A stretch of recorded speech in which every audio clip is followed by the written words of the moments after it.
Hello, this is the Black White Soul, and this is my review of NXT, which came out on the 19th of April. For an hour show, they managed to pack in a hell of a lot here. I mean, some of the matches were quite short, but still, they seem to fit in a lot of content for just a single hour show. Kicks off with Big Kaz coming out.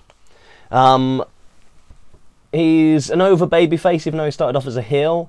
Got an entertaining gimmick with his sword. Shame he doesn't have Enzo with him, because they're kind of a good duo, but he's like been in a wheelchair, bad leg for the last couple of months. Haven't seen him the last few weeks, so I hope he's going to get better and not get dropped. Then we get Aiden English, the artiste. Love him, really good gimmick. Sings his way to the ring. I think he sort of needs to figure out a song that works the best, because it can't be completely different every week, even though he's done an impressive job so far. But once he figures out the best song for his entrance, I can see him being a really good comedy character, again in the vein of Fandango and Santino.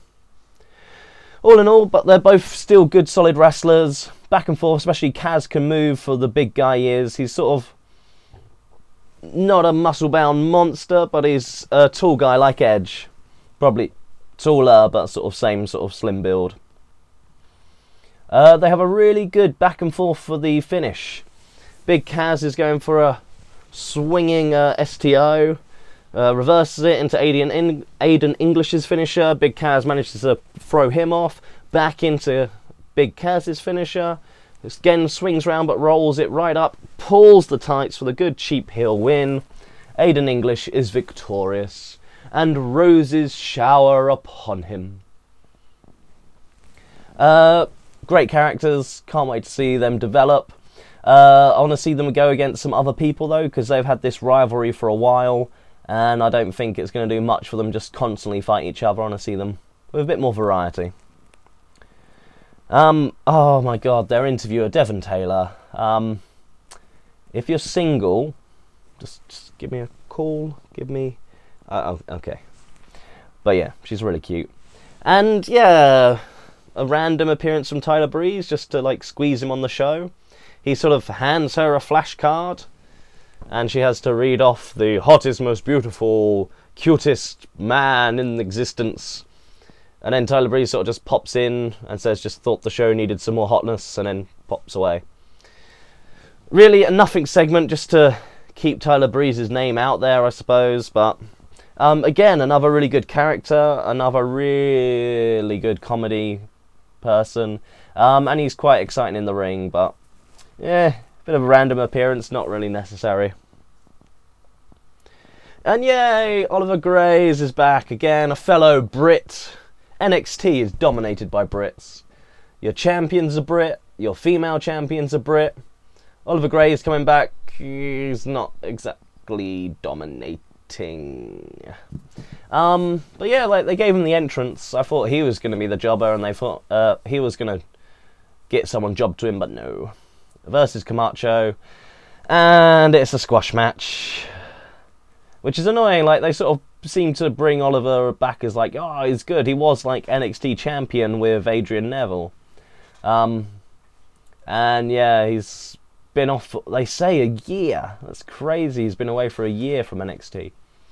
But yeah, he just gets beaten by Camacho, who I don't really give a damn about. Yeah, that's that one. Backstage with the good old creepy Bo Dallas. Not wrestling on the show for him, which I've seen him a lot, so I don't mind a little break, but I'll give his little promo in there, being his simple, creepy self. And hey, Devon, don't stop. Bo leaving. Basically, that's his promo. And then we get the Ascension, who look kind of impressive. They've got a few good spots, when the ponytailed guy, I haven't learned their names yet, gets his opponent on the outside, which are just two jobbers, and does European chop, and just that looks quite brutal. But they are essentially Goldberg in tag team form. They go out there, beat up people with some quick moves, and then pin them. Really don't like their finisher, the Fallen Man, especially because the biggest guy is doing like the rolling leg tackle. Surely he should be doing some sort of monstrous clothesline while the other, more agile guy dives in and takes out the leg. Still, they're two big guys. They should just be doing some big power move together, but that's my feels on them. Until I see them in like some actual matches, not really gonna rate them at all. And then we're backstage with the BFFs, Sasha Banks, Sasha Brooke, the boss Sasha Banks, and Charlotte Flair. They're sort of bickering back and forth because there was a loss to Bayley last week. It looks like they're sort of got a bit of contention. Charlotte's now trying to bide to be the leader over the boss because she has more flair. It's a good gimmick. Basically, she can get over on the power of her father's name. But yeah, apparently they've got a tag team match with Emma and some mysterious opponent next week.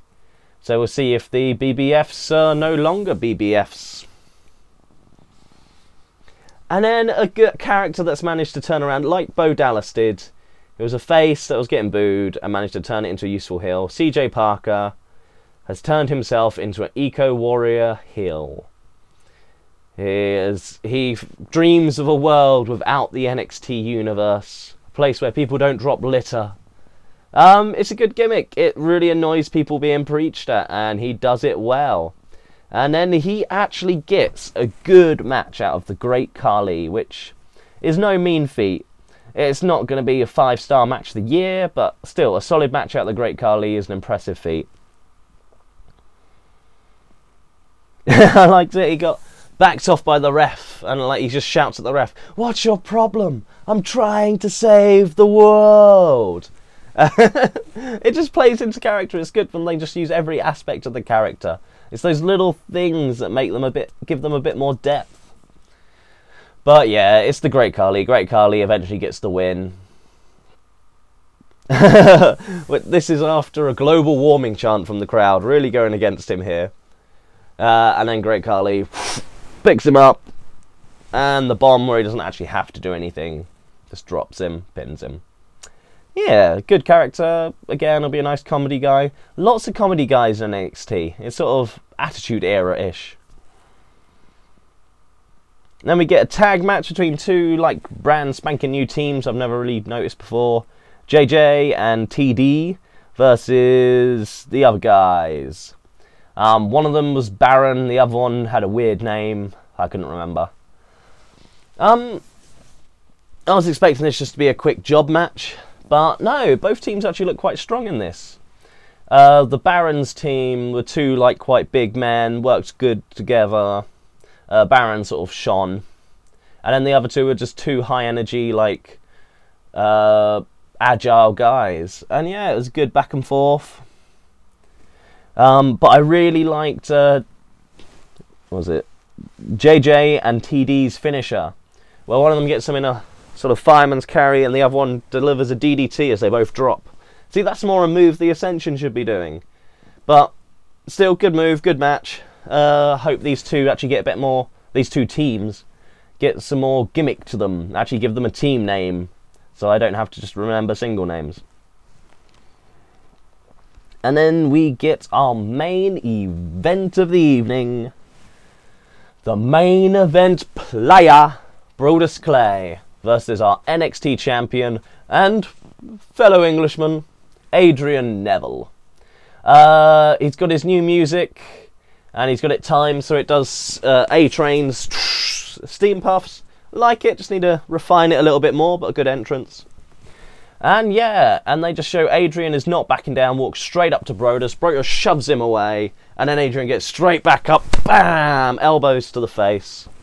Going at it, of course, Brodus being the big man, gets advantage for this match. But Adrian always shows that he's still fighting. It's a good characteristic.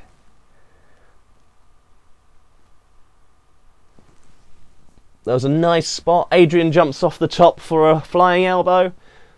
He gets caught, but Brodus Clay stumbles forward, but manages to power him back up into a T-bone suplex. Good spot, good move. Even though it almost botched, but he managed to recover it, and that's what it's about. In a live performance industry, you're always going to feck up somehow.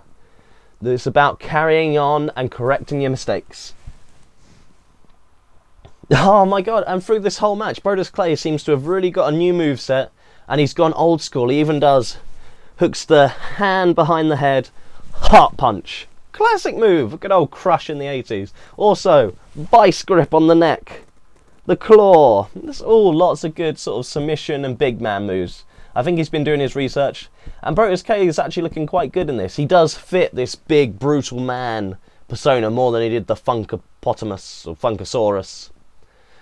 Oh, Funkapotamus was from an old Mega Drive game. If you know the game, let me know. But seriously, yeah, Brodus Clay is doing really well in his new role. And I'm glad they didn't let him crush the champion, because that would be ridiculous. So Adrian Neville manages to come back with some nice kicks to the side of the head. Springboards into the ring with this huge flying high, perfectly placed elbow to the face. He sets up like he's going to go for the red arrow, but then he goes for a 450, lands on his feet. Brodus knocks him to the outside, and then when they're on the outside, Brodus gives him a scoop slam on the outside. That just looked painful. And then teases climbing up on the steps, and he's going to do a splash from the steps to him on the outside. Thankfully, Adrian Neville moves for this and manages to get in the ring before the 10 count. So Brodus Clay's counted out. It's sort of the better way to go, because Brodus Clay is doing good with this new gimmick. You don't want him to just lose, and you don't want your NXT champion to lose. So this it's the more fair way to do it. Brodus tries getting back in the ring. Adrian Neville kicks him out, showing that the champion is strong and the contender isn't exactly defeated, but has sort of taken a little bit of a beating from the champ. Really like NXT. Glad I'm watching it again. And yeah. If you have any different opinions, who do you think's going to come up to the roster next? We've got some vignettes going into Raw. So it looks like Adam Rose and Bo Dallas are on their way. Paige has just made it up. So who else do you think will be going up next from NXT? Let me know in the comment section below. And until next time, TTFN.